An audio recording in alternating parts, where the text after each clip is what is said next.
Γιατί να κάνουμε λοιπόν κομποστοποίηση? Αρχικά είναι ένας πολύ εύκολος τρόπος να κάνουμε ανακύκλωση. Αυτό μειώνει το αποτύπωμα του διοξειδίου του άνθρακα, αλλά και βοηθάει να μειώσουμε τα απόβλητα αρχικά και να κάνουμε και οικονομία.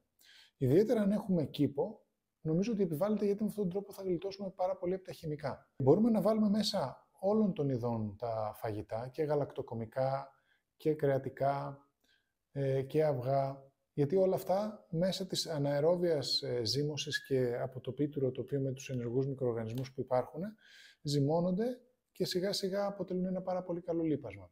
Οπότε το έχουμε στην κουζίνα, βάζουμε οργανικά υπολείμματα, ρίχνουμε λίγο από πάνω ένα πίτουρο, το πατάμε, κλείνουμε το καπάκι το οποίο κλείνει ερμητικά κλειστά. Όταν θέλουμε να συμπληρώσουμε, ανοίγουμε το καπάκι και ξαναβάζουμε μέσα αυτό το οποίο είναι μέχρι να γεμίσει. Όταν λοιπόν γεμίσει αυτός ο κάδος, τον παίρνουμε, το βάζουμε στην άκρη και μέχρι να ολοκληρωθεί η ζύμωση, η οποία αυτή η ζύμωση συνήθως διαρκεί γύρω στις 2 με 3 εβδομάδες, μπορούμε να χρησιμοποιήσουμε τον άλλο τον κάδο.